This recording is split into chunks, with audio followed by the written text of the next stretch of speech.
Hey everyone, it's me and Ernie. We actually just finished the video you're about to watch. So many of you guys asked for me to do, well, for my dad and I to do a tutorial on how he did the clothing rack from my last room transformation video, and we took today to do that for you guys. A lot of what we had from the last coat rack was garbage picked, so we wanted to make this one so it was really easy to recreate. All the wood except for one piece we got from Home Depot or Menards, whatever was cheapest and around us. So we're gonna take you through step by step of how to make this. Real time, this took us about 2.5 hours.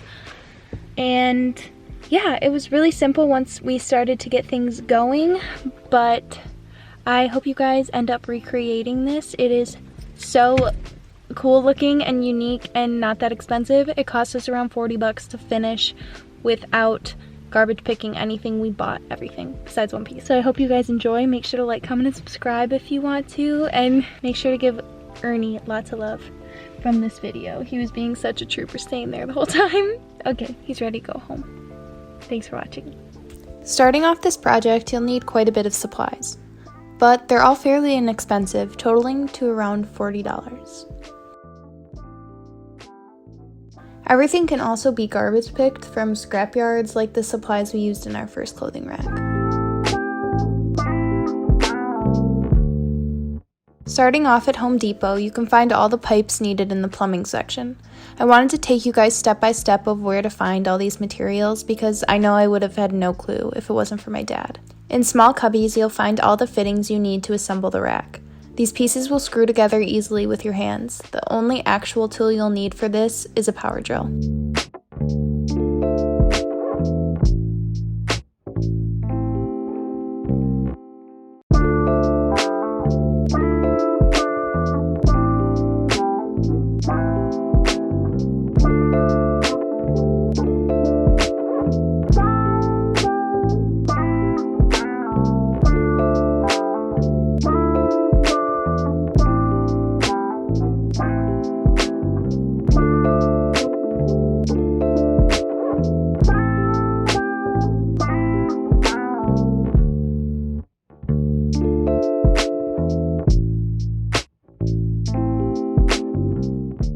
These pipes are pre-cut, but the exact measurements we needed weren't readily available. Home Depot has someone who is able to cut the pipe to your exact needed size. This rack is so versatile, so feel free to make it as big or as small as you like. But we used 2 half-inch pipes, one cut to 48 inches long and the other to 28 inches. Onto the actual building. We started this process by taking our 2 5-foot by 9-inch wooden boards that will be acting as our sides. I marked with a crow's foot every 10 inches on the first board.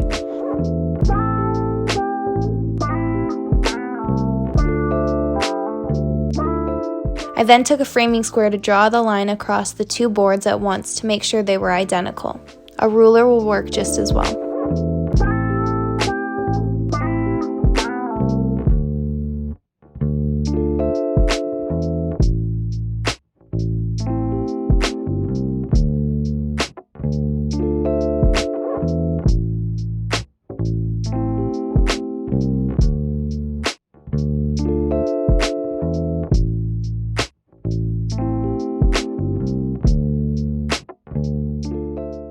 On these lines, I then marked 1.5 inches in from both sides. And I know this all seems like a lot of tedious work. It did at the time when I was doing it as well, but when you do this in the beginning, it will make everything else go a lot more seamlessly and faster.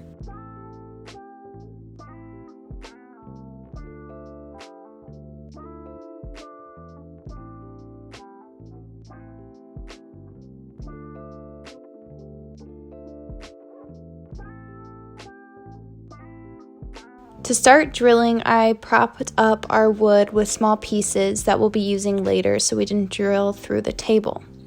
I then drilled into all the marked 1.5 inch points we had just measured out.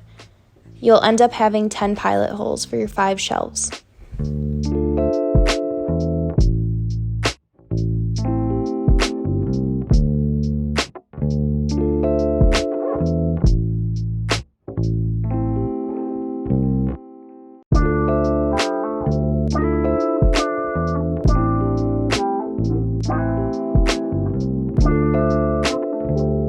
I then took the 9-inch by 12-inch board and placed it on the lines we had first drawn. You want to make sure to center the line under the board and then mark its outside sides. It's more accurate to draw 2 small darts on either side of the board and then go back with a ruler to finish the full line.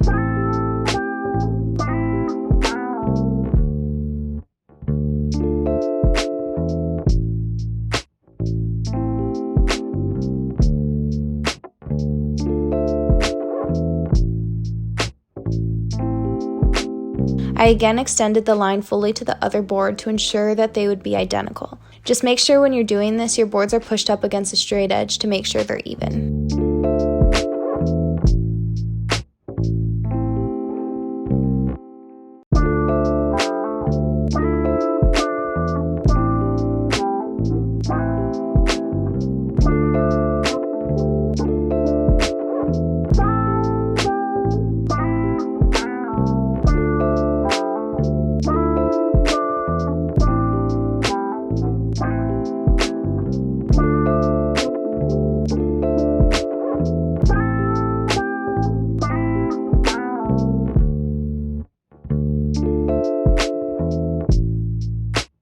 Now I'm going to take Elmer's wood glue and finally start putting some stuff together.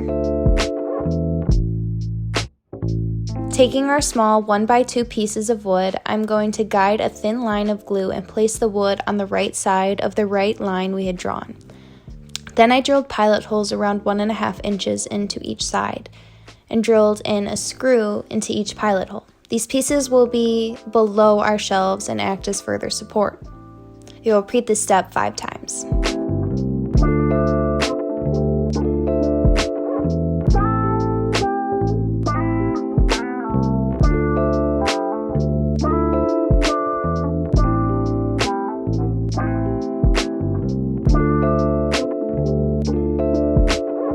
Then taking the 9-inch by 12-inch wood again, I'm going to add glue to the 2 sides and front as you'll see here. We then wedge the pieces between our 2 sides, sitting on top of the 1x2 pieces of wood.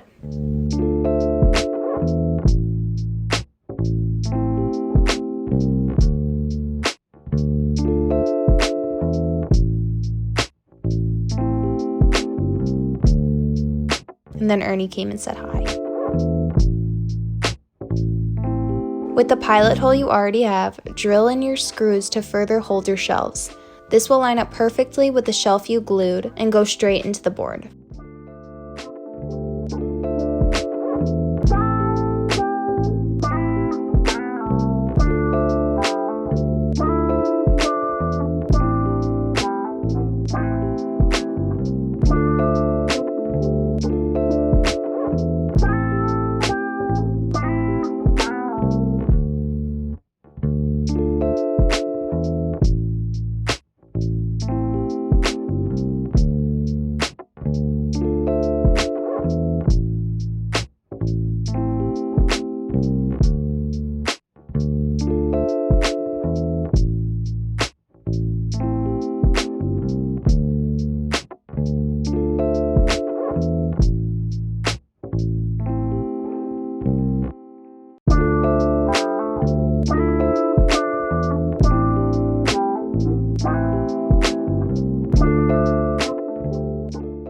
After this process, you'll have 5 shelves.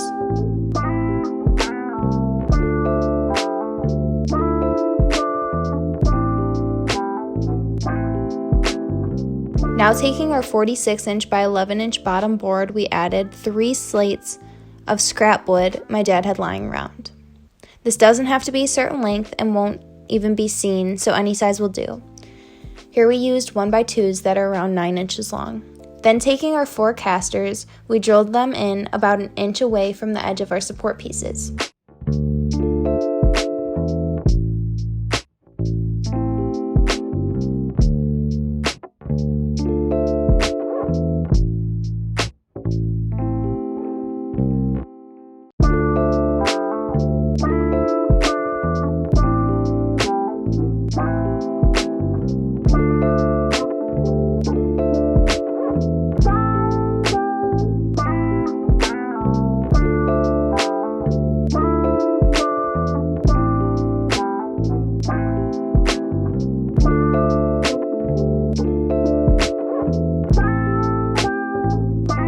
Moving over to a more open area, we set the shelf on the bottom board to our liking. I then marked all 4 sides of the bottom shelf piece so we knew where to make our pilot holes.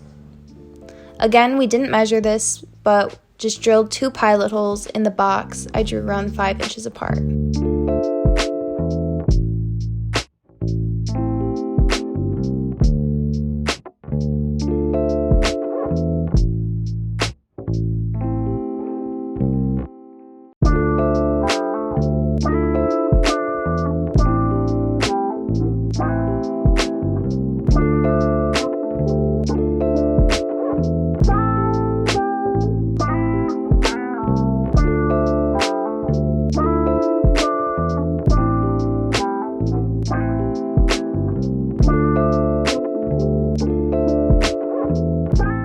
I then added glue again to the inside of these boxes where the shelf would sit.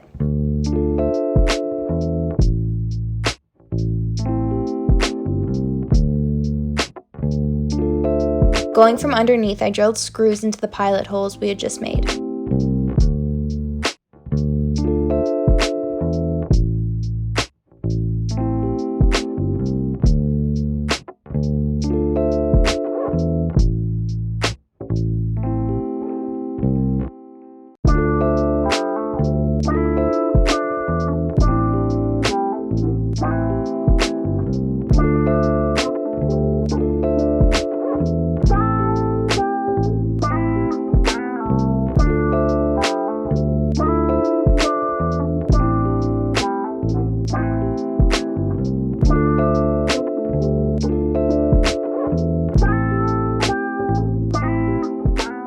Now to assemble the pipes. We messed around with this a bit because we decided to add a purse hanger. If you decide not to, you'll be fine with just a longer pipe, a T-fitting, a nipple, and a flange.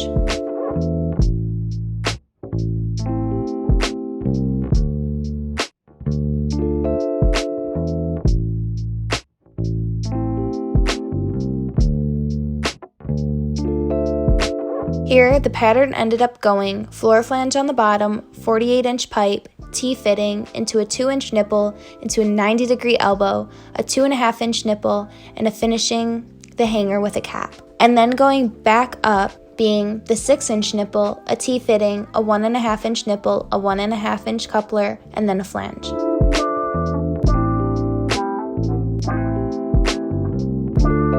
And here's a close-up to follow the exact assembly more easily.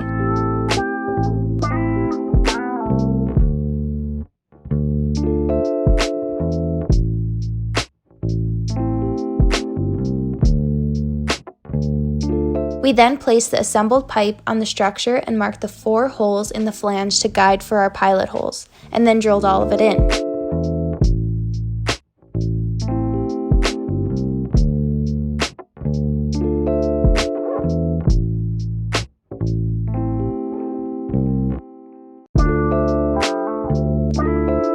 We repeated this exact process to the top flange.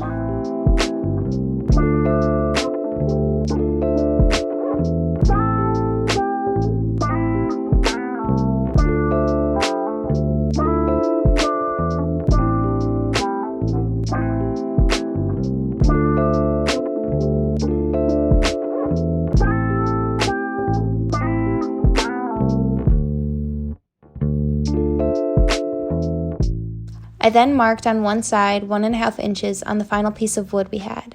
I extended this line.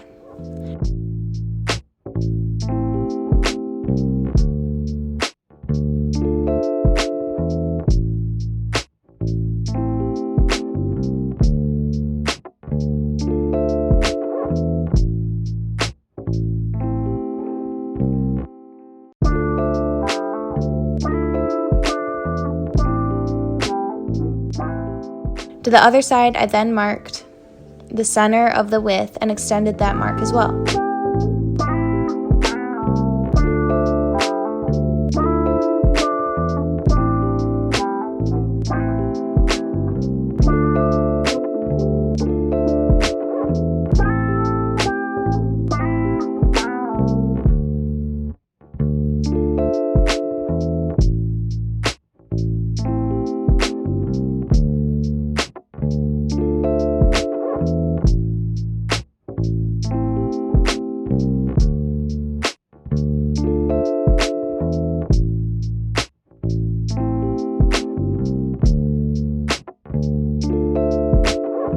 We then lined up all the pieces of the structure and marks we had just made.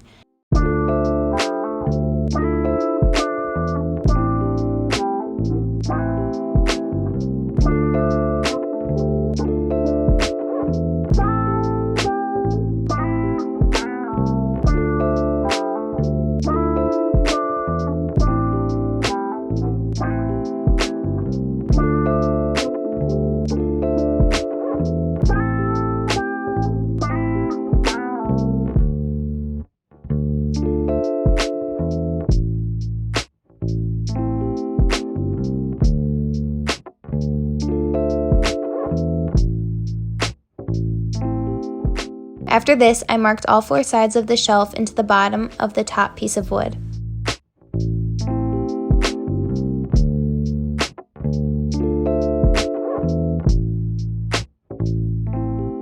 Then, unmeasured again, I drilled 2 pilot holes in the boxes we had just drawn.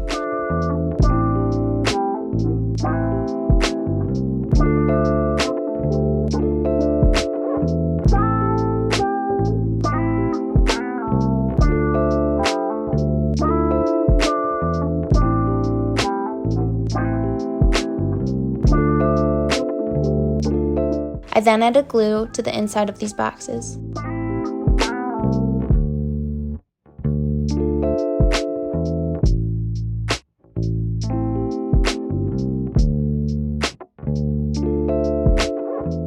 After this, we drilled in the final screws and the structure was finally completed.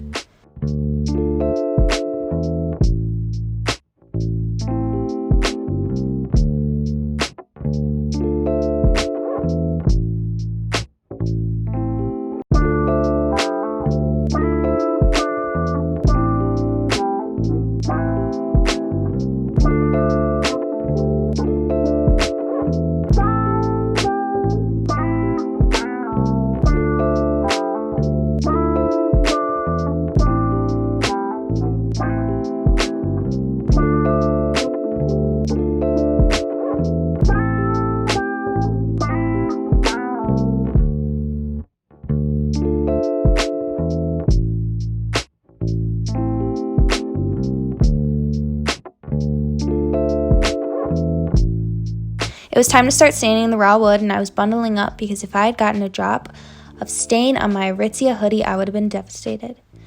Here's where you can really make the rack to your liking. I prefer lighter wood, but so many of you said that you like darker stained wood, so that's what I'm doing and showing you here. But again, you can make it however you want. We used an old rag and Watco Danish Oil in Dark Walnut to finish off this clothing rack.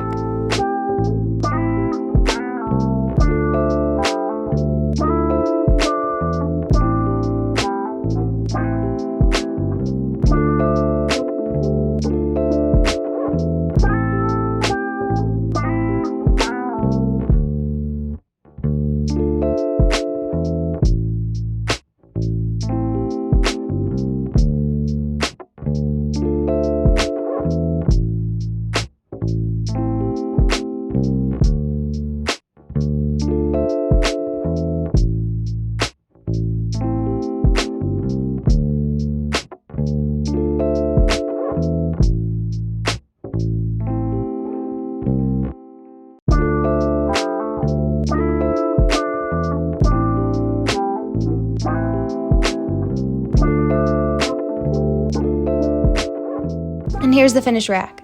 It really doesn't look like much until you dress it up with clothes and plants. The stain takes around an hour to fully develop, so this isn't even as dark as it will be later. I hope you guys were able to somewhat follow this tutorial. I'm sorry if it was all over the place. It's my first time filming and building something like this, so I did my best. If you guys have any questions, I'll always respond to comments or Instagram DMs. And make sure to send me pictures if you get around to making this or making something like it. I love you all so much. Thank you so much for watching, and have a happy new year.